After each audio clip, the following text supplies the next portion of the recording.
Hello, everyone. What is going on? Welcome to Grace Church Virtual Lobby. My name is John. This is my lovely wife.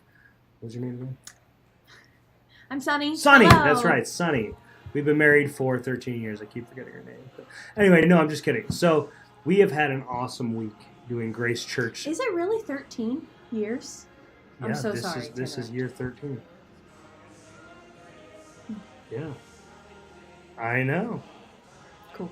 I thought for sure you would have gotten to your senses by now. But anyway, I'm just teasing.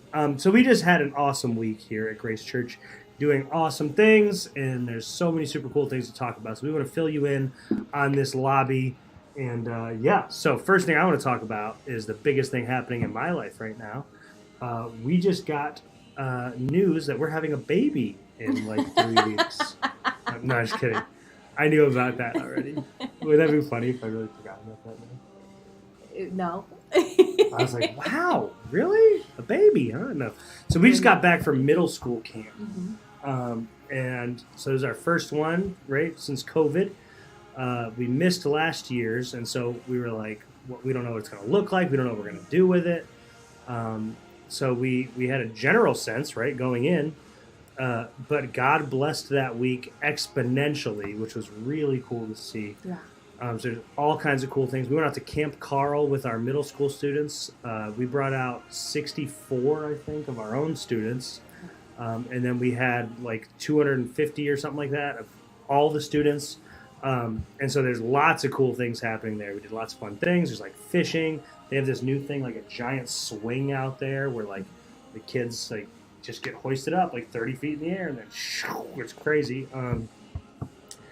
I think all the kids had a great time, and we barely noticed that we missed last year because everyone had such a good time. So that was great. God moved in some really powerful ways last week. It was I'm at a loss for words with how awesome it was. So cool. Yeah, I think all the kids had a great time. So many really positive things I can't really talk about here because I could go on forever about the details and everything like that. So that was camp. And then on the way out to camp, Sunny and my family came out to visit, and they had a fun adventure. Why don't you tell us about your fun adventure there, Sunshine? One of the really fun things when he goes to Camp Carl is the kids and I get to come out just for like a day to hang out. So I was taking a half day. We were going out to Camp Carl, and I was like, you know what? I'm going to take my nieces as well. So I was taking my two nieces, and we're driving out, and like 8 to 10 minutes on the way there, I get a flat tire. So I have 5 kids in the car, get a flat tire on the expressway. Luckily, everything worked out really, really well. But so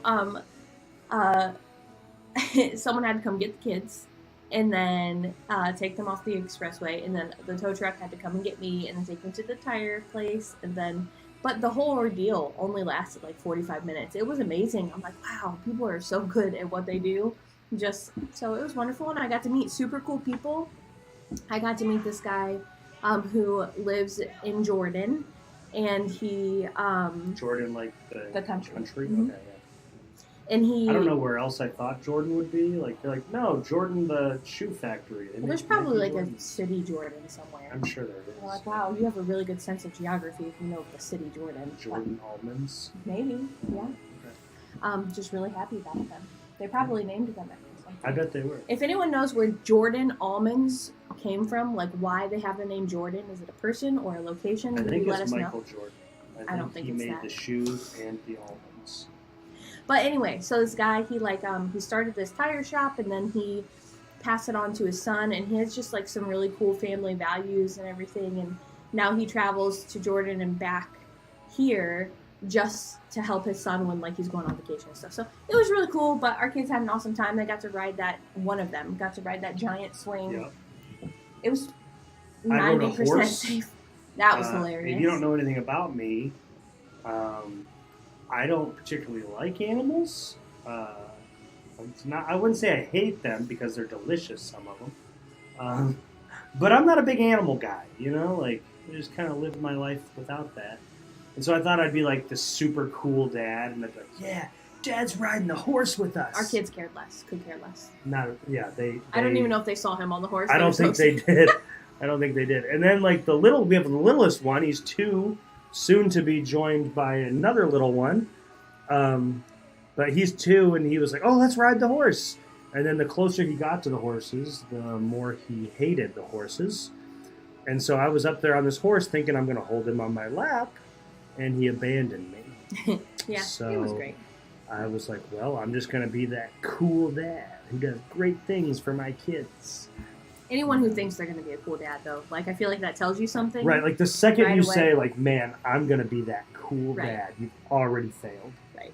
Like, you're already not that cool dad. Speaking of dads. Right, yeah. I've heard of this thing coming up.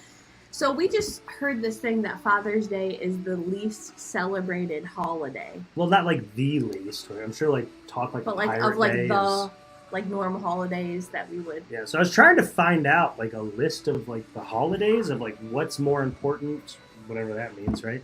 And I've heard that it's, like, number 20 on, like, all these holidays. Like, Arbor Day is more important than Father's Day. Well, dads, tell us how you're celebrated well. Yeah. Like, what is, if you could think of your ideal Father's Day, what would it be? Because I would love to know. I want a nap. That's my ideal Father's Day is let me take a nap. Yeah. I'm a big nap guy. Yeah, he's going pretty strong because here, so Father's Day is coming up and it'll be wonderful and he'll not get a nap. But She's already planned my Father's Day apparently, and the thing that I want doesn't matter. It's what everybody else wants me to. No, I'm just kidding.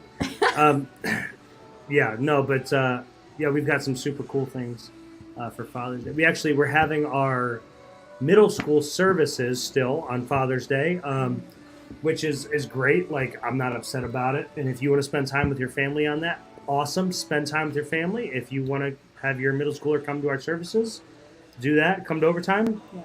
We are celebrating kind of a midsummer / return from camp sort of thing. So we're having like a foam party and slip and slide kickball and lots of cool things out at the Montrose building. So if you are a middle schooler or have a middle schooler and you want to send them out to overtime this week, we're doing some cool things. So make sure they bring a towel, wear dark clothes, things like that. I mean, you don't have to dress like Batman, right? Like, not that dark or of you clothes. can. That would actually be sweet. Yeah. Yeah, dress like Batman. Everybody dress like Batman. Because why not, right? Right. You might as well. And so, so we're doing that on Father's Day. So if you have any cool Father's Day plans, what's that thing you want? It's a stone? Oh my gosh, a black stone. I kind of want that. For So, so you remember how he just said he never gets what he wants for Father's Day? As long as I want what she wants, I get it for Father's Day. Isn't that so good? I want one so bad. I want a black stone. Really, really bad. Now, what is a black stone? It's just like a, people are probably going to correct this, but it's like a flat top grill. So it's a grill, goes outside, but it's huge, and so like you can make hibachi stuff on it. I saw some guy today make like 30 pancakes on it. I'm like, oh my gosh. Think about the simplicity and how wonderful that is, and it's just really cool. Like going out to the grill to make pancakes is so much easier than staying. When you're making 30, it is. Staying in the kitchen to make pancakes. Everybody's like, man, these pancakes are so complicated. How could I make this easier? Oh, you want me to cook how many?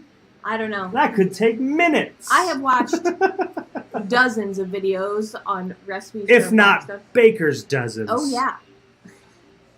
So, I know better than he knows, but I'm just saying. That's Only actually true in most cases, Yeah. that she knows better than me.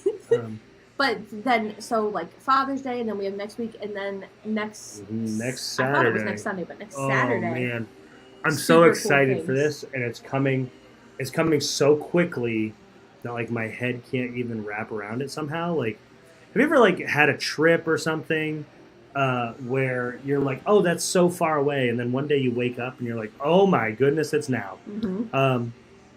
So this weekend, we are actually leaving on our Mexico missions trip. There's a bunch of students. It's a student ministries trip. And we are doing some really cool things down there in Mexico. We're going down there for a while, and it's our yearly missions trip, but we can't really say yearly anymore because it was canceled last year. Right. But we still did kind of a local thing last year. But anyway, we're doing that. That's starting. We're going this Saturday. I think we leave, and so pray for us. It's not. Yeah. Okay. So in a week from, I don't know what day it is anymore. I'm confused. So we leave next. I said this. That's why I got confused. I said next this. Saturday. And I'm like, wait a minute. End of June. End of June. There we go. And so, yeah, we're doing that. And so it's really cool to see how all these things have kind of aligned and how God is working. So pray for that trip, that we travel safe and everything else. We'll come back with lots of awesome stories, I'm sure. And another luchador mask. Yeah, because I like to collect luchador masks. Yep, brings home luchador masks every single time that he goes. But and they're so cool. Man, I love I love them too. That's why it's great. One of the best thing about the missions trips is it's like you go, and a lot of times we're like, oh my gosh, the Lord is going to work in the people that we're meeting with so much. But the team that goes, the students that go, like God works in them so much as well. So it's just really cool to see how he's interacting with everybody. And I just love that so much. It's just like such an amazing thing. And I can't wait to hear. I wish I could go this year, but I can't because I'm pregnant. Wait, what? Yeah. Oh. Talk about just. You heard it here first, folks. No, wouldn't that be funny? Right? Yeah. Like if you announced it on virtual lobby. No, that'd be hilarious. We would all laugh and laugh. But yeah. So it's just super cool. And like one of the things that we did want to tell you guys about is the next virtual lobby is going to be a little bit different.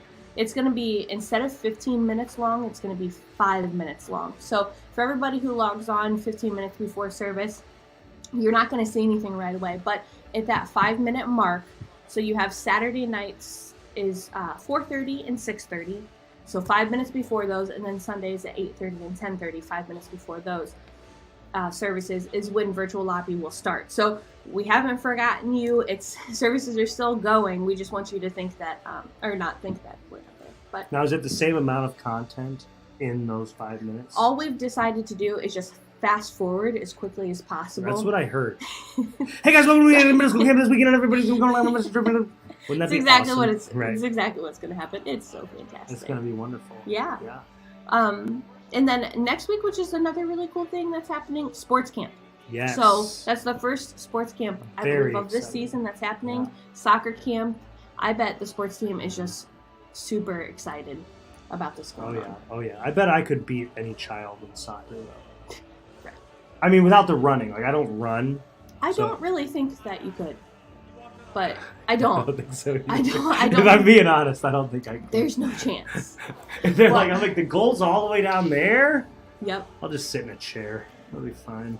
So soccer camp. That's what we're talking about. Sorry, I didn't mean to interrupt. So today we're continuing the God Is series. It's been an awesome series. And so we just really hope that you guys enjoy it. And we will be praying that everybody has a good rest of their weekend. Yeah, so see you guys later. See you guys later. See you guys later. See you guys later. See you guys later.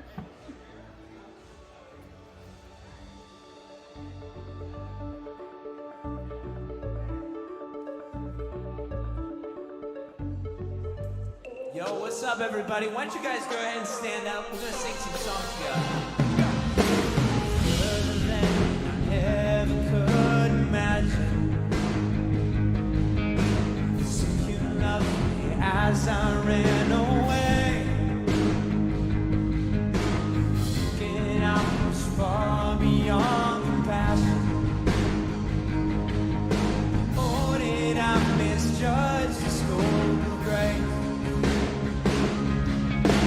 Sees me and you know my every secret. So you hold my heart with clenching hands.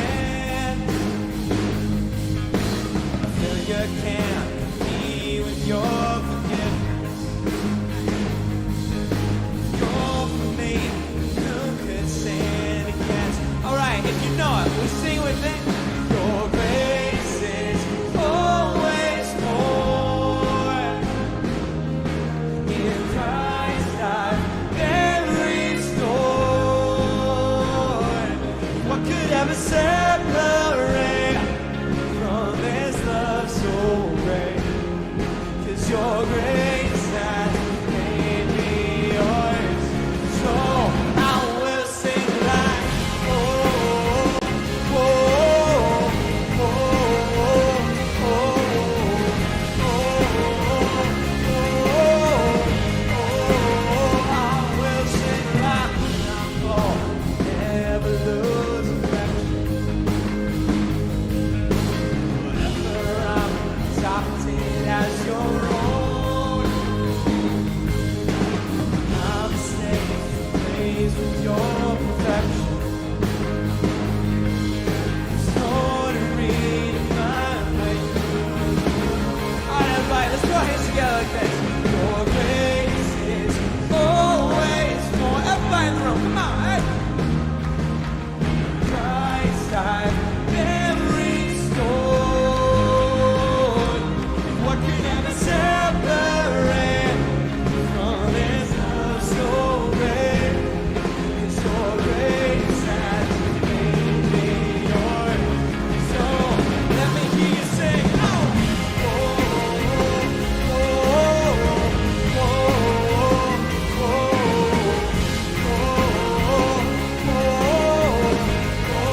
oh, I will sing like.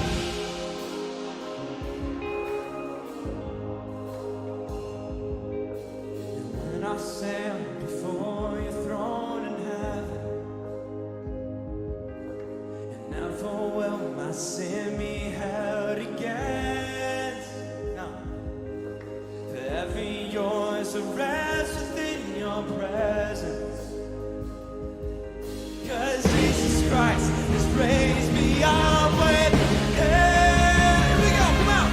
Your grace is always more.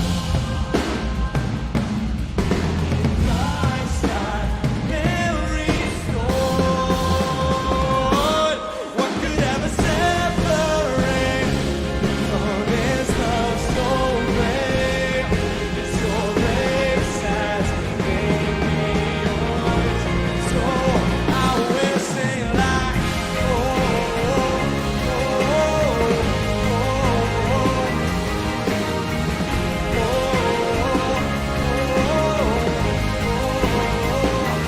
so you never separate from His love so great. Your grace has made me yours. So I will sing like.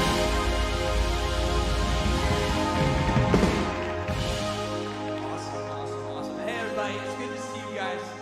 God has been doing some incredible stuff in our church this summer. We had a couple of amazing camps for middle school and for kids.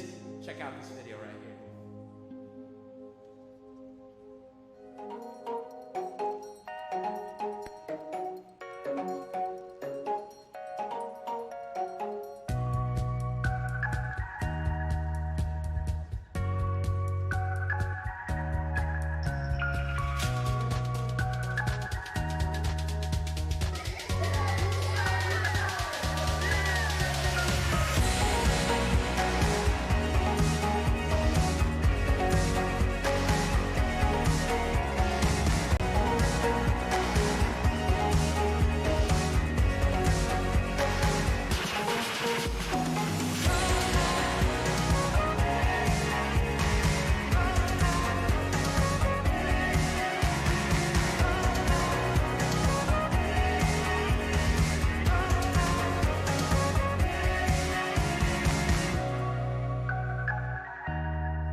Well, welcome to Grace, everyone. It's so good to be together this weekend. My name's Todd. I'm the pastor of student ministries here at Grace.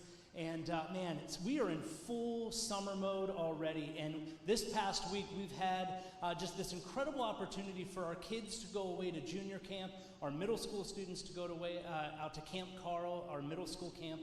And I've got some exciting news to share with you. We had, between both camps, 50 young people make a first-time decision to follow Jesus. Isn't that awesome?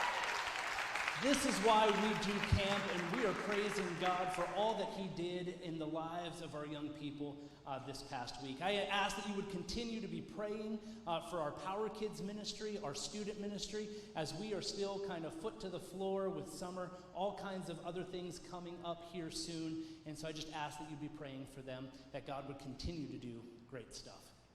Well, like I said, we're glad that you're here this weekend, and if you are a guest, we just want to say welcome. We believe it is a big deal that you are here joining us. We just as a way to say thank you, we would love to give you a gift. They're out in the lobby, so be sure to pick up one of the gift bags before you head out here today. And like I said, just a simple way of just saying thanks for being here. Well, this weekend's a pretty big weekend. We want to celebrate our dads. Happy Father's Day to all of the dads in the room. And I dressed for the occasion. I don't know if you saw this. I got my tie ready. And so there is a chance for you to get a photo.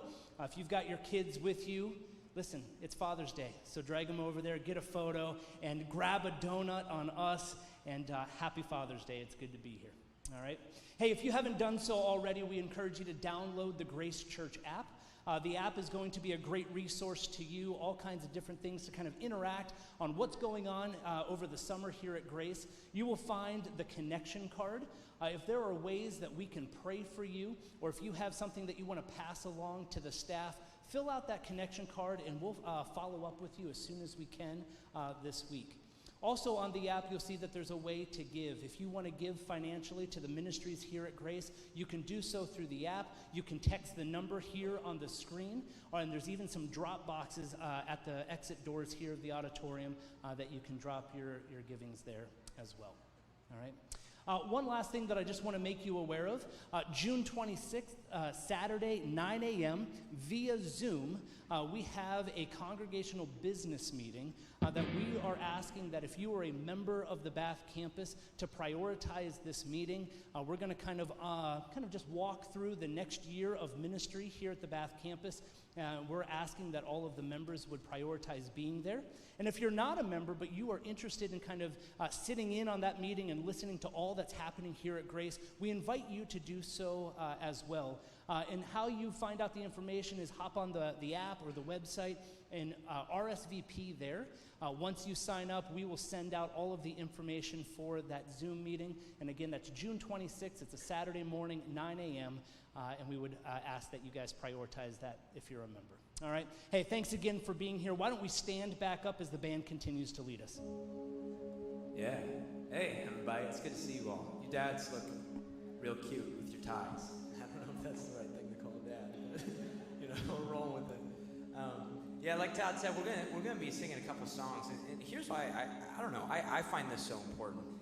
I don't know about you, but I feel like I am constantly forgetting the message of grace of Jesus, the gospel of Jesus. Meaning this. I will catch myself pretty much every week trying to somehow earn God's favor or get on good standing, get on good terms with God, trying to follow the rules, that kind of a thing. And this morning I was reading in the book of Colossians, and the Apostle Paul, he writes this. He says, "Since you have been raised to new life with Christ, set your sights on the realities of heaven, where Christ sits in the place of honor at God's right hand. Think about the things of heaven, not about the things of the earth. For you died to this life, and your real life is hidden with Christ in God. And when Christ, who is your life now, is revealed to the whole world, you will share in all of his glory. So put to death the sinful earthly things lurking within you." This is a reminder that none of us are ever earning God's love. God has freely given his love. We're never getting closer and farther than God. If our faith is in Jesus Christ, we have it, we are locked. He loves us completely. That's what this next song is all about. I'd encourage you to use it as prayer. It's been one of my favorites lately. So, John, ready? Hit it.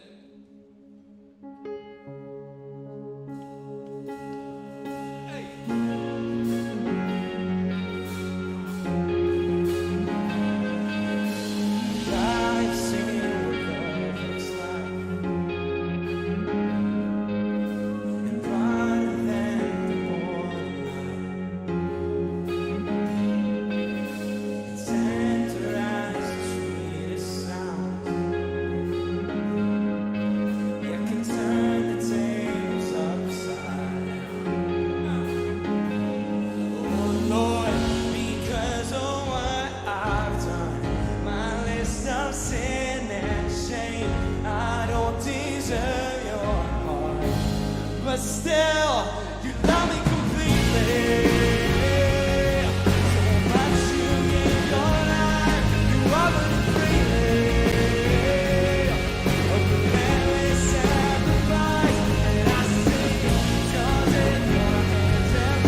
just have faith.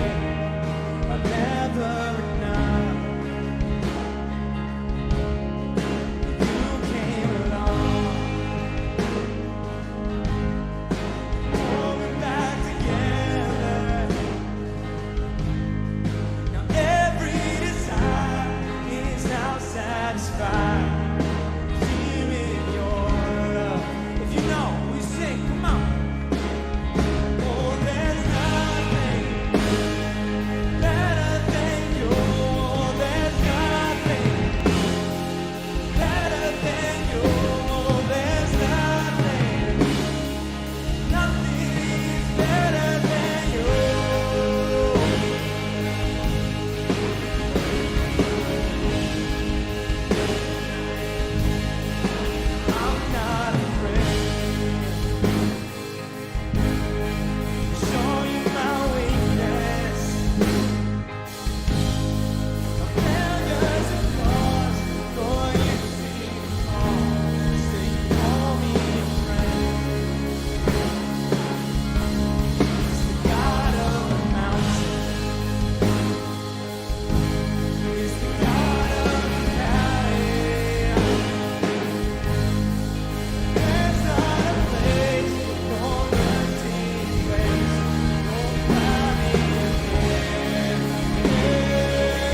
All right, well, hello, everyone. Welcome out to Grace. My name is Josh. I'm one of our pastors here, and very excited for this weekend. We're going to be finishing up this series on God Is. I'm so glad that you're here this weekend, too. Happy Father's Day to all you dads out there.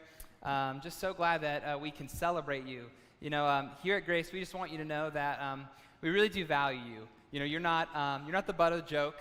You're not just like every sitcom dad. We don't view you that way. We don't view your home that way. But we really do. We think that being a godly man is one of the most challenging things to do in our world today. And for those of you who are dads who are striving to do that, we just want to celebrate you. We want to support you. And we want you to know that what you do has so much value. Even though none of us are perfect dads, you know, we are modeling Christ in our homes. We're modeling his love and forgiveness. And it's a big role when you opt in to do that and you do that in Jesus' name and to his glory. So I also know this weekend can be kind of challenging. Maybe if you've experienced loss or even hurt from your dad, and so maybe this isn't a fun weekend. And I just would like to pray that, you know, God would meet you in that space, because we can call God Father. He is called that, and he can begin to work and heal in those ways. So I would just like to pray for our dads and pray for us this weekend as we get started. Father, thank you that we can call you that you are the one who is good and who is perfect in all things. And thank you for our dads. I pray for them right now. It's a heavy weight to carry.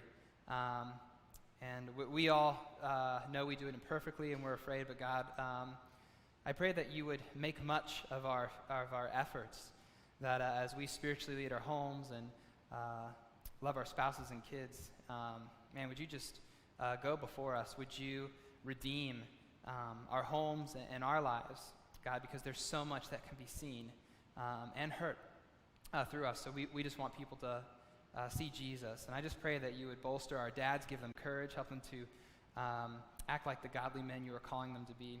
And for those of us who just need your love and presence in that fatherly way this week, and God, would you just meet us there? And would we trust you and know that you are good and that you want to make us whole? You want us to know you in that way and to experience your goodness as Father. Thank you for being with us this weekend, and I pray that you go before us in Jesus' name. Amen. All right. So we're in this series. We're actually wrapping up the series called God Is. So we've been in it for about 6 weeks now. So if it's your first weekend, it's still going to be fun. We're going to have quite a journey today. But if you've missed one of the weeks, or want to catch up on the whole conversation, it's on YouTube, it's on the app, it's on our website. And I encourage you to do that, because it's kind of been a linear thought. It's been one part of the Bible that we've been looking at over and over again. And what we've been saying throughout this series is that our lives are built from the heart up, or they're built from the soul up. And so what we mean by that is what we believe about God inside of us, what's going on at that soul level, and how we view and understand God affects everything in our lives. So much of our lives are defined and directed by what our understanding of God is. And even if we don't believe there's a God, like, so much of that begins to affect our lives and how we live. And even one author said the most important thing about us is what we believe about God. And we've also been saying, too, this has been really important just to set it up this way, that in the Bible it says that God knocks at the door and he invites us. So God isn't this God who kicks the door down and says, you're going to be like this and I'm going to make you do that. He's very much in that passage in Revelation 3:20 saying it's an invitation. He wants to be known. He's knocking, and for those who respond to it, he answers, and he can be known. And I think that's the good news. I mean, that's why we have a whole series on this, is that God can be known. He wants to be known. And the place we've been camped out throughout this whole series is Exodus 34, verses 6 and 7.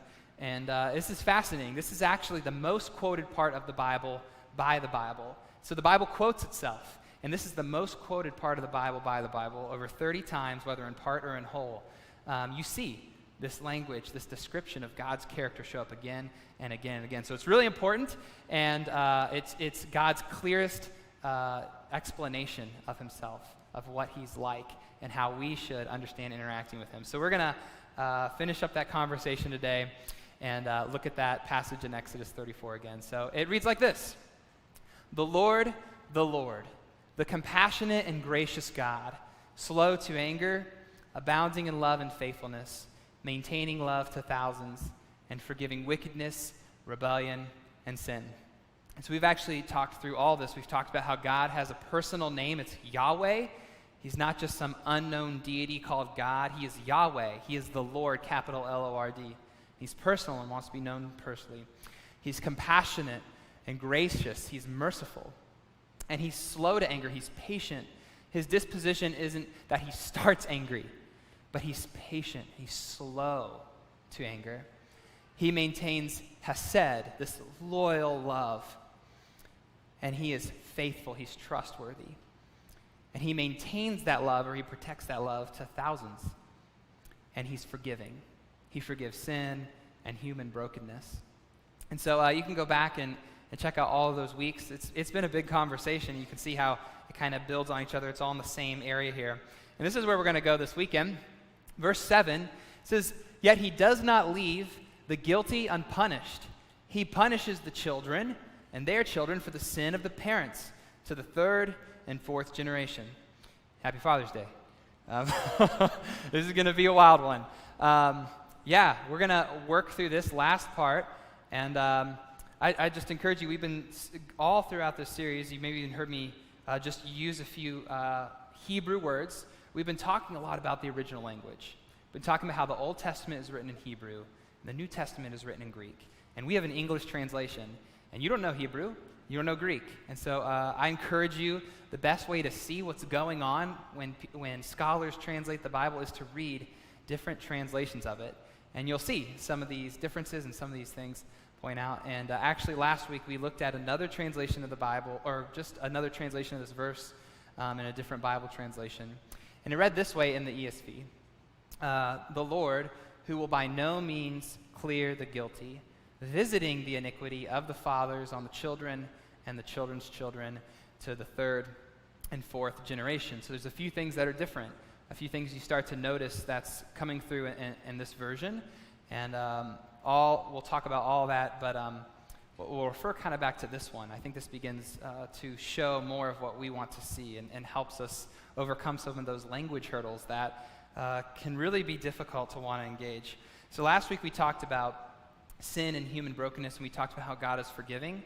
So we won't really dive deep into that. You can go back and get that conversation if you want it. This weekend, what we're really going to highlight is that God is just. He is just. And what we mean by that is that God is the one who defines good and evil. And only he can define that. He is perfectly just. And even we would take that all the way down, him defining good and evil, that circumstantially he is the one who can make things right. He can restore. That God is just. And so, for me, having to do this week, especially on this weekend, I can kind of feel like I'm driving down a really steep mountain in West Virginia, and if I go too fast, I'm going to go off the side of a cliff. So I'm going to try to take us smooth around some of these curves and not make us sick or drive off the road. But I would just encourage you to take a deep breath. I'm not here to let you have it this weekend. I think that actually often we get to these parts of the Bible that maybe we feel like we want to pick and choose, and it's like, I liked all the words up to this point, but now it's starting to feel uncomfortable and unfamiliar. And I would just encourage you, when you get to those parts in the Bible, if you really want to know who God is, you need to lean into them. You need to attempt and seek to understand them better, because we want to know who God is. Not, make him into who we think he is or what we want him to be, but I think when you begin to really genuinely seek to know him and understand him for who he says he is, you actually begin to see the beauty and goodness of his character. And it may even be better than you originally wanted him to be. And so let's dive into that together, and we'll walk through as much of this as we can this weekend. So let's just talk about what Exodus 34:7 means, because it's strange. And one of the first things that I think it needs to draw out for us is that our decisions have an ongoing effect into future generations. And I would like to believe that my decisions really only affect me, but I have kids in my house. And so I get to watch it play out through these three little munchkins every day, and how they pick up and pattern my behavior, and even how just things indirectly affect them. And there's all sorts of other people in our lives too, right?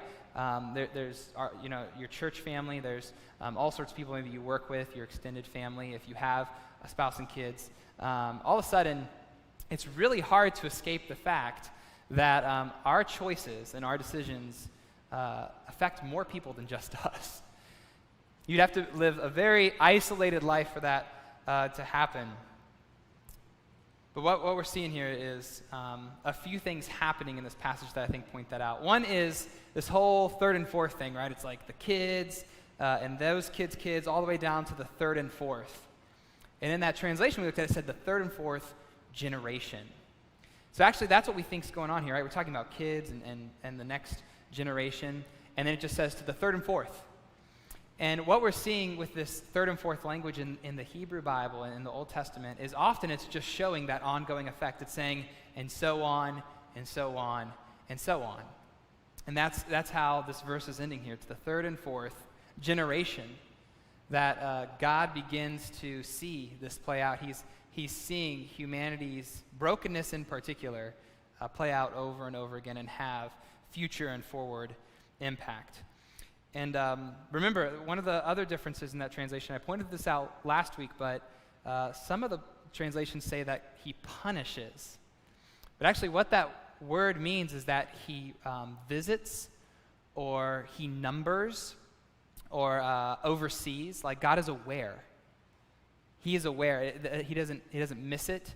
And those consequences are allowed to play out, and they have a future impact. I mean, this is why we see this happen in families all the time, right? Like there's cycles, there's patterns, whether you see them or not, or whether you want to continue them or not. It's amazing, right? How you want things to be different, but in some way or another, these patterns and these cycles sweep up into your generation, into your life, in one way or another, maybe not in the same way, but it's hard to escape them, right? Like father, like son. The apple doesn't fall far from the tree. This is very much just how it naturally is. And I think God's telling us that just simply to warn us. I don't think we're supposed to read this and see this vindictive, he's ready to come against us, but he's saying this is the way it goes. This is what happens when humans make other humans. Generations go forward and they're still broken, and there's patterns and there's cycles, and it's obvious to see that. I mean, the Bible would even say in other parts of it, if we're tempted to think that what this is saying is that if your great-grandma cheated on her taxes, then God's going to hold that against you too. Other parts of the Bible actually, for some reason, address this specifically. Ezekiel 18 is one of those places where it talks about this misconception, like, are people just held accountable for everything that's gone wrong before them? And it says no, that God actually holds each person and generation accountable to their own merits. And he even says that the righteous and the wicked could change course in their lifetimes. And so this happens many times in the Bible where this specific thing is addressed, and that's not what it's saying. The Bible itself says this is not what it's saying. So we have to make sure we avoid that. We don't drive off the cliff there, and we avoid that turn. But there is a way to say that the sins of parents and generations before affects, those negative consequences have an effect on their kids and those future generations, but that's different than saying that they're held accountable or punished for those sins, in kind of the way we would think about it. The second thing that I think we're supposed to pull out of this is that God watches over the lives of each person in every generation. He watches over the lives. It's like every person throughout all of history has 24/7 video surveillance, lie detector surveillance. He knows every thought, motive, action, attitude, deed. And that scares me so much, that God could be that involved in humanity, that he could even have the capacity and what we call the sovereignty to understand humanity at that level. I I mean, I think we all long to truly be known, but this is terrifying. Like, there's just no way around that. You can't translate your way out of it. This is really daunting, because at least what I think of is if someone had all that information about me, what might that person do with it? What might my high school friends do with it? If they had all that information about me, how quickly would that video footage go on YouTube? And what we have to remember here is that God is the one with that information. And his motive is not to catch us in every sin, and in every moment he catches that to zap us and make us feel it, right? He's maintaining love, he is forgiving, like this is all within the context of his character. But actually, the reason I point this out is because God has a desire to be known in every generation. Like, he's not just interested in talking about who he is back here, but the fact that he would continue to be involved in the lives of every generation up to us and forward. Like, it's crazy to think about that actually his heart in showing this isn't to show us that he's out to get us, but to show us he wants us to experience his character.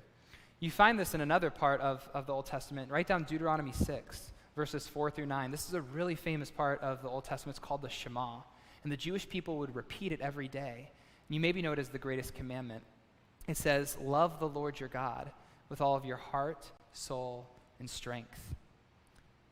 And the things that he commands us, it says they're supposed to be on our hearts. And then we're supposed to impress them onto our children, it says in verse 6, I think.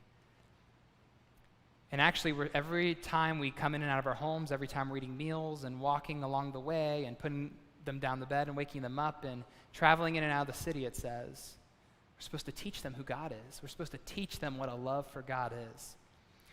So this verse is all played out within God's desire to be known and to be loved because he loves us. And there's that response of worship. The other reason I point this out, that he watches over the lives of each person, every generation, is that he knows what is true and he knows what is false about our lives. And this is really helpful, especially when there's someone who you can't seem to figure out. You can't seem to see the real them, especially when there's something going on that is false or harmful or really moving away from God's heart. It's really important in that moment that if we've experienced injustice, if something's going down and no one's calling it wrong, if no one's exposing that as sin, if no one's doing justice, that we know that that doesn't escape God. Like, he sees and he knows and he will call things right and he will call things wrong. It's really important, right? Like, when something's wrong, we want it to be seen, we want it to be fixed. There was a few years ago, I started getting these charges on my credit card. And they were up in Cleveland. I never go to Cleveland. But here is this dog grooming place and the McDonald's and for Lowe's and random stuff. It's I wouldn't even know what to buy at Lowe's. And so all these charges are getting on my credit card. And I call Discover and I'm like, this isn't good. I have no idea what's happening. I'm getting these charges. And they say, do you have the card with you? And I pull it out of my wallet. I'm like, it's right here. I've got the card. Someone's, being twisted and evil and trying to do me harm. They're stealing my identity. They go, well, hold on a second. You got the card. I don't know how they're using it. And they're like, well, are you sure it's your card? I'm like, I have it in my hand right now. And they're like, well, check the back of it. And I flip it over, and it says Brian. And I work with a Brian. And we had gone to lunch that week and apparently got the checks mixed up. And I was going to Circle K and wondering why my zip code didn't work and trying to charge gas. And he was going to Lowe's and having a field day. And we got it all sorted out. And I was like, I want you to make this guy pay. No, I was like, well, I'll take care of it. Don't sound the alarms. And we made sure to get those transactions fixed. And but if that would have been real, right? Can you imagine? We want that to stop. We cannot stand injustice. We don't want those wrongs to continue. We want them to be exposed. We want them to be righted. But it doesn't always work that way. And we don't have time to go. I can't talk about injustice today. There's so much we could go to, but this is relevant. Like, us continuing to see God as just speaks to that conversation. It has to be a conversation for another day. But for now, we'll just say that God doesn't get confused. He doesn't get duped. God sees things as they are, and he will reconcile our lives for what they truly are. Because he's just. What he calls good is good, and what he calls wrong is wrong. And he can restore, and he will judge. And so that's what I feel like we need to draw out of this, what it means. That's a little bit uncomfortable. Even still, I mean, it's great that we can explain it, but it's still a little strange. It feels maybe uncomfortable for me because it feels like God's inspecting, like he's always watching, and that intimidates me. But I think the reason it becomes really intimidating or really uncomfortable is because we start to analyze God's justice, and we remove it from the context of where we just got it from. We remove it from the context of the rest of his character. That he's not just. This isn't the only thing about God. That we don't need to spend a 9-week series on God's justice, but actually it's very good that we're covering this within his compassion, his grace, his patience, that he's slow to anger, his faithfulness, his forgiveness, his love. And it feels to me a little bit like we're going to really miss the picture if all we do is dial into God's justice and just talk about what he hates and what he's going to do about it. Like, all of a sudden, that's not what we're going to do today. It feels a little bit like if you were to see someone walking around your neighborhood and they had a mask on and were carrying around a fake knife and they came up and knocked on your door, unless it was Halloween. Then all of a sudden you're like, this is totally okay and totally normal. I might give them candy. But if that's happening any other day of the week, like something is up and is strange. When you take something out of its context, all of a sudden that meaning can get totally lost. And so we want to push this idea of God's justice back into its context, into the full picture of his character. And so I would say that we cannot understand God's justice apart from his mercy. We're not going to come to an accurate understanding of who God is if we just dial into that and dissect it apart from the rest of his character. This happens all the time, though, right? Like, we kind of want answers for things. We start to see what's broken. We want to know what God's going to do about it, or what's someone going to do about it. You ever heard of compassion fatigue? Compassion fatigue. Psychologists actually call this secondary trauma. It's not stuff that happens to you directly, but it's all the stuff that you see happening to everyone else. And so we all actually, I think, experience this. Maybe you didn't know it was called that, but like when you're watching the news and reading through social media and you're hearing what's happening over there, like you would have never heard that if someone wouldn't have told you. And all of a sudden, it's not happening to you directly. It may not even be in your part of the world or with people you cross paths with. But this thing called compassion fatigue is exhausting to empathize and understand the brokenness and what's actually going on in the world. We get fatigued by it. We get worn out by it. We can't really handle it because there's really not much we can do. But God, he doesn't get fatigued. Somehow he's still involved, and he sees everything you see and 1,000,000 times more. And somehow we're supposed to understand that he is still just, and he's also merciful. Somehow we're supposed to understand God's character is unchanging, and it's perfect, and it's cohesive, and it's whole. And God sees all this, and his character is the same. I think that what we could say about God's justice and his mercy, maybe how those play together, is that those who do evil will be held accountable, but the helpless will also be rescued. Evil will be held accountable, but the helpless, the needy, the marginalized, the oppressed, they'll also be rescued. You can see this in the Psalms. You start to, actually in these Psalms specifically, we didn't have time to go to them today, but write them down later and maybe journal on them this week or just read them in the morning. You'll find that Exodus 34, that he's compassionate and gracious and loving and faithful. You'll see it repeated in a lot of these Psalms. And you'll also see that he's just. And what you'll see is when the people who are writing these poems, these Psalms, They're actually asking for God's justice. They want it. They're banking on it. They're banking on all of his character because they're in need. Like no one sees them. No one's doing what's right. Nobody has their back. They're not safe. And so they are actually calling out to a God they know is just and saying, how long? Like, will you do something about it? This is who you are, and this is what we need. So in the Bible, like people who knew God's character, they called out, they longed for God's justice to rescue them. And they did that because something was going on, something that they could not escape, harm or oppression. And ultimately, we know that God will judge. He will make all things new. It talks about a day where the Lord will judge all things. But for now, we experience his patience.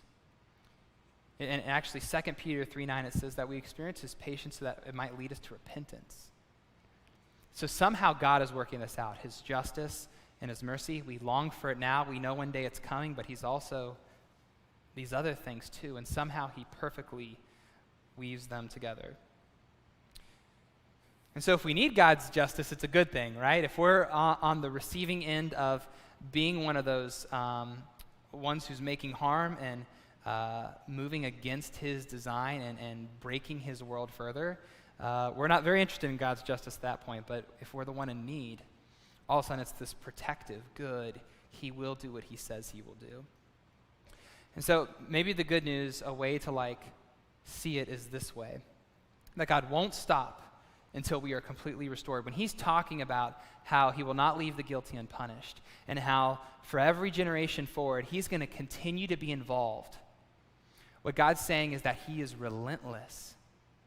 He will continue to pursue his people, his creation.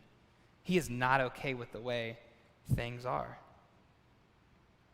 And every time we see the world broken and the evil of the world, when we say it's not supposed to be this way and will someone do something about it, we're supposed to bring that to God. And I've felt this before. I felt like, God, do you see what's going on? Do you understand? Do you see what I'm going through? I feel like my life's out of control, God. All this stuff I'm supposed to have figured out, and all of it's breaking at the same time. Do you see me? Do you understand me? But I think God is more powerful and present than we like to accept. I think he would say, well, do you see me? Do you understand who I am? It actually says that God is jealous. It's a good kind of jealous. It's a passion. He's jealous for his people. He's saying, I'm not okay with this. I want to make all things new. I am making all things new. See me at work. See where I draw the line. See how I involve myself. See how I act. See my heart. He's not willing to settle for mediocrity. He's not saying sin's no big deal. He wants nothing less than total restoration of our lives and of this world. There's actually a place that I want to take us today. It's in John 9. I want to take us to the life of Jesus. I want to show you a moment where I feel like we get to see God's justice and all these terms that we're talking about entering into a place of injustice, a place where his mercy is balanced and shown equally in part and perfection. And so it's in John 9. You can open that up in the app, or if you have a Bible app, there's also some Bibles underneath the chairs in front of you, and you can turn to page 869. We're going to read the whole chapter, so I need you to turn there. And if you don't have a Bible, feel free to write your name in that one and take it home with you. But we're going to walk through this moment with Jesus and how we see justice and mercy playing out at the same time. And so, starting in verse 1, we're going to go through the whole thing and stop along the way. But it says, as Jesus went along, he saw a blind man from birth. And his disciples asked him, Rabbi, who sinned, this man or his parents, that he was born blind? Someone's been reading Exodus 34:7 wrong. Right? This is for some reason, a thought project that people had. Who sinned, this man or his parents? Neither this man nor his parents sinned, said Jesus. But this happened so that the works of God might be displayed in him. He says, as long as it is day, we must do the works of him who sent me. Night's coming when we can do no work, when no one can work, and while I am in the world, I am the light of the world. So basically what Jesus is saying here in his own little rabbi way is that something big is about to happen, and it's going to be more than just a miracle. And I want you to pay attention to it as we get through it and to the end of it. And so in verse 6, after saying this, he spit on the ground, and he made some mud with the saliva and put it in the man's eyes. Go, he told him, and wash in the pool of Siloam, which means sent. So the man went and washed and came home seeing. The miracle happens. And his neighbors and those who had formerly seen him begging asked, isn't this the same man who used to sit and beg? And some claimed that he was, and others said, no, he really only looks like him. But he himself said, I am the man. How then were your eyes open, they asked. He replied, the man they call Jesus made some mud and put it on my eyes, and he told me to go to Siloam and wash. And so I went and washed, and then I could see. Where is this man, they asked him. And I don't know, he said. So they brought to the Pharisees, these religious leaders, the man who had been blind. Now the day on which Jesus had made the mud and opened the man's eyes was the Sabbath. This is going to frustrate him. This is no good. Therefore the Pharisees also asked him how he had received his sight. He put mud on my eyes, the man replied, and I washed, and now I see. Some of the Pharisees said, this man is not from God, for he does not keep the Sabbath. But others asked, how can a sinner perform such signs? So they were divided. Then they turned to the blind man, and they asked him, what have you to say about him? It was your eyes he opened. And the man replied, he is a prophet. This is interesting. This is what happens next. They still did not believe that he had been blind or had received a sight until they sent for the man's parents. Here come mom and dad. Is this your son, they asked. Is this the one you say was born blind? And how is it that he can now see? We know he is our son, the parents answered, and we know he was born blind. But how he can see now or who opened his eyes, we don't know. Ask him, he's of age. He will speak for himself. His parents said this because they were afraid. Awesome parents. They were afraid of Jewish leaders who already had decided that anyone who acknowledged that Jesus was the Messiah would be put out of the synagogue. And that was why his parents said, he is of age, ask him. And so a second time they summoned the man who had been born blind. Give glory to God, tell us the truth, they said. We know this man is a sinner. And so he replied, whether he's a sinner or not, I don't know. But one thing I do know. I was blind, but now I see. And then they asked him, what did he do to you? How did he open your eyes? And he answered, I've told you already, and you didn't listen. What, do you want to hear it again? Do you want to become his disciples too? And they hurled insults at him and said, you are this fellow's disciple. We are disciples of Moses, and we know that God spoke to Moses, but as for this fellow, we don't even know where he comes from. And so the blind man answered, now that is remarkable, you religious leaders. You don't know where he comes from, yet he opened my eyes. We know that God does not listen to sinners. He listens to the godly person who does his will. Nobody has ever heard of opening the eyes of a man born blind. And if this man were not from God, he could do nothing. And to this they replied, you were steeped in sin at birth. How dare you lecture us? And they threw him out. This is fascinating. Here's a man, all he knows is he was blind and now he can see. He didn't do anything wrong. And he's completely abandoned. No one in the community sticking up for him. His own parents are like, ask him, he's of age. Like, we don't want to have anything to do with this. He's clearly a beggar. And the religious leaders are so fixed on doing justice in their mind. Oh, Jesus did a miracle on the Sabbath. It shouldn't have been on this day. They can't even see that. He's like, I'm not even educated. Like, I was a blind man for my entire life. Like, can't you see? Like, who else could do something like this? Why would God allow something like this to happen if it wasn't from him? And they're not willing to see it. See, this man experienced injustice his entire life.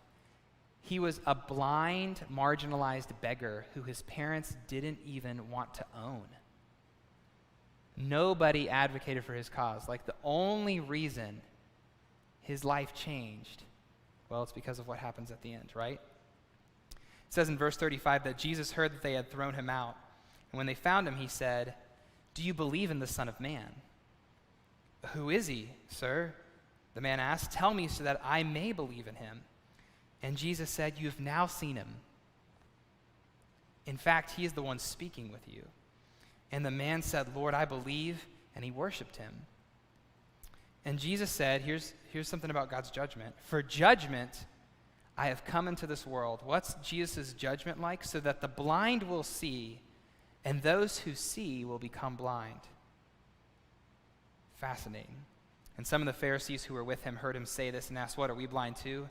And Jesus said, "If you were blind, you would not be guilty of sin, but now that you claim to see, your guilt remains." This is interesting. Jesus is defining what his justice looks like. See, there are people who claim to see. There are people who in God's name claim to see, and this is what's right. And Jesus is warning, he's saying, you may think you can see, but you're actually blind. And you're guilty. And you do not see this compassionate, gracious, slow to anger, loving, faithful, forgiving, and just God. And you're simply just doing your own thing. You are not interacting with who God really is, and you're not following after his heart. And then there are these people who are blind and broken and probably have no business being around Jesus. And Jesus says, those people who can do nothing about it, I want to help them see. I want to help them see. That's what it means to do justice, to be merciful, these things coming together. This man who is marginalized, that no one would advocate for, that everyone pushed aside, that only Jesus would help. I think what we can take away is this, that if we can't see who God is, Jesus is the one who can open our eyes. Jesus is God with skin on. He was a real person who walked around and embodied this forgiving, healing, transforming, just, compassionate, merciful expression of God's real, true character. See, that's what we actually need, is we need to see God. We need to actually understand who he is and have a real experience of him for ourselves. And when we see God, it changes everything about our lives, from the heart up. Everyone may have abandoned this man, but not Jesus. See, actually, as I was reading John 9, I really thought about my dad. And I even called him up, and we talked about it for a little bit. And I was like, Dad, I feel like this is your story. And he was the first Christian in his home. At around the age 12 or 13, my dad, he said in 7th grade, he spent a summer with his great-grandma. Sounds like a great summer, right? They didn't want her living alone that summer, and so he stayed with her for the summer. Well, she went to church every week, and this was my dad's first exposure to Jesus, church experience. And that summer, he saw Jesus. He saw who he was. And he knew he wanted something different, that Jesus had something different to offer him, even as a 7th grader. And my dad grew up, he went to college. He was one of the few, I don't think anyone else in his family went to college. He was in many ways a cycle breaker for all sorts of reasons, but he came back from college. And no one in his home modeled the life of Jesus. None of his friends did. He was just alone. He was totally alone. And he tells me about driving around his hometown, Weston, West Virginia, and how he's just praying and saying, God, like, I know you want something different for me. Like, Jesus, show me what it is that you want. He's completely helpless. Like, God changed his life as a 7th grader, and now here he is, a young adult, trying to figure out what to do with himself. And as he tells the story, around that time he met my mom. And my mom did come from a home of Christians, and she was a part of a church family, and my dad got grafted into that. And he began to learn what it meant to give his life to Jesus. It's crazy. Like, Jesus caused my dad to see. First generation. And it doesn't matter if I tell you specifically what my dad came from or what he did about it. What the point of that story is that our family's origin, the beginning point of our family's spiritual story, is that Jesus changed my dad's life. Jesus changed my dad's life. He wasn't a perfect dad. He wasn't an expert at everything. But what was true about my dad, and is true about my dad, is that he increasingly gave more and more of himself away for Jesus. That was what I watched growing up. Not perfection, not having it all together spiritually. I watched him give more and more of his life away for Jesus. And I still get to watch that. And I'm impacted by that, and his grandkids are impacted by that, and others are too. And so I think there's a warning here for us. And I think that the warning is that there is a danger in every generation. There's a danger in our generation in this time right now. And it's the same danger that every generation before us has had to reconcile with. And it's that we will forget who God is. We'll forget who God is. Here God is. He's revealed himself. He's revealed clearly who he is. It's repeated over and over again. And actually, go to Judges 2:10. 2 generations after Moses, it says a whole generation grew up who neither knew the Lord or what he had done. A whole generation. It would be so easy for us to forget who God is. And if that's the case, and this may be a weird way to end a sermon on God's justice, but we should say that for real faith to thrive, each generation must become the first generation. Each generation must become the first generation. That what is needed is a real, tangible experience of God's character. That as we've gone through this God is series, this isn't just a set of ideas or facts about God. This isn't just what someone else experienced about him. This is what God wants you to experience about him. There's no secondhand versions of faith. God doesn't have grandkids. He has kids. And so it's our job to personally respond in faith to him, to have this experience of his grace and compassion and his patience and his faithfulness and his love and his forgiveness and his justness.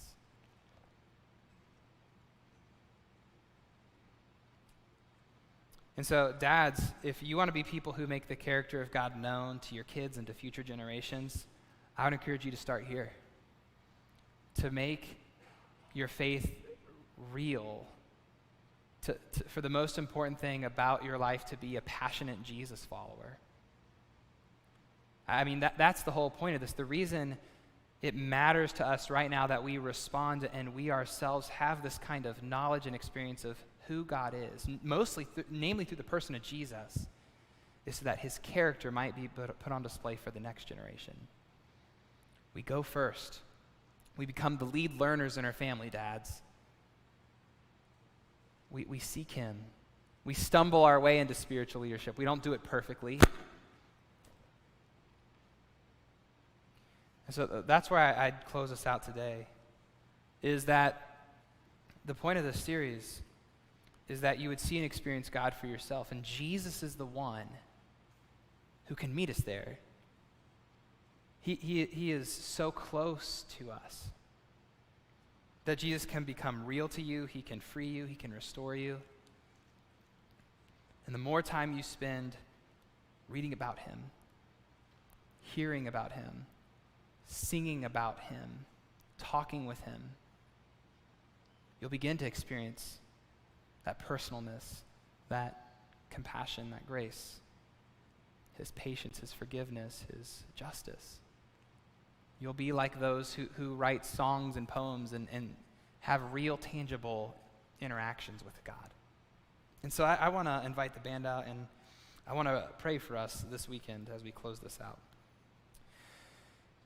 Father, thank you for meeting us in this time. It's a lot to unpack, and it's overwhelming for me too to tie a ribbon up on this. But there are those of us here who we feel very distant from you, God. We feel that we've had that secondhand experience, or that we just long for more of you, and we don't know how to get it. And we feel like a blind man.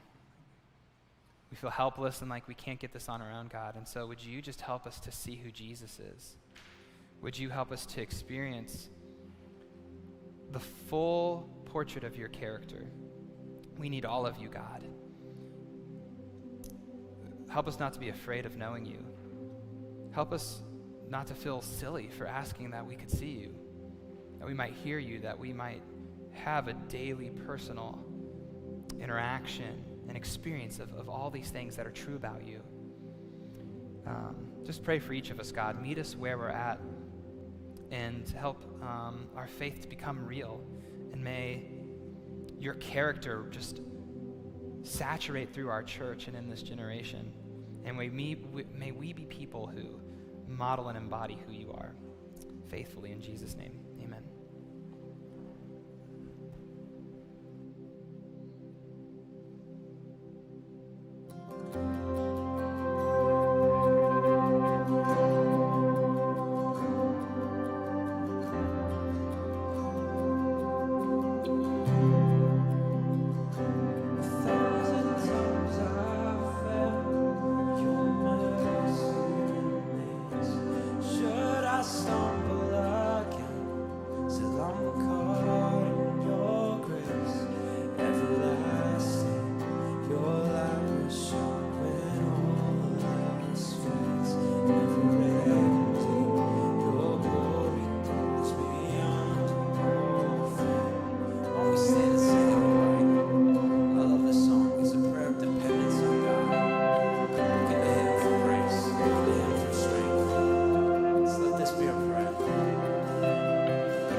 Jesus.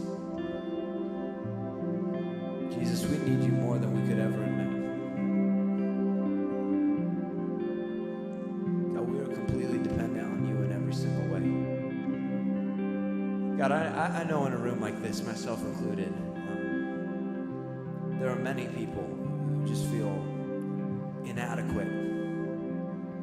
That when we're looking at who you are, a God of justice, a God of grace, a God of mercy, and we see the call that you've placed on our lives, we just immediately think that there's no way that we could ever do that. So Jesus, I just ask in your name that we can remember that it's not about us doing better, but Jesus, it's about us looking to you. It's not about us pulling ourselves together and getting rid of all the sin and checking everything off the list. Jesus, it's about us placing our faith, our life, loving you with all our heart, soul, and mind, and just trusting, God, that you will work out the rest.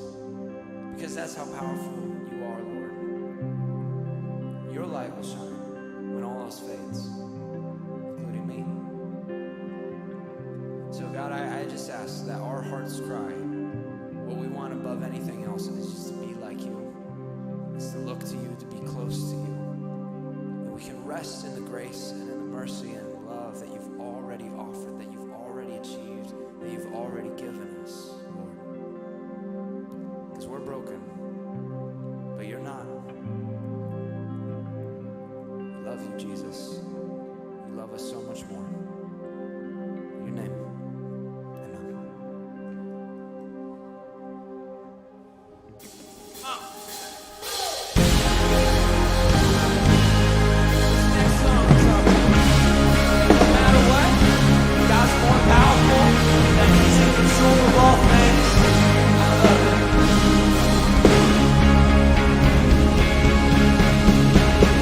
Just one word, calm the storm.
we serve. Hey, everybody, thanks so much for being with us. If you're a dad, happy Father's Day. We love you. Big hearts, big love. If you're here for the first time, make sure to grab a first-time guest gift. There's some goodies in there. We love you. Peace.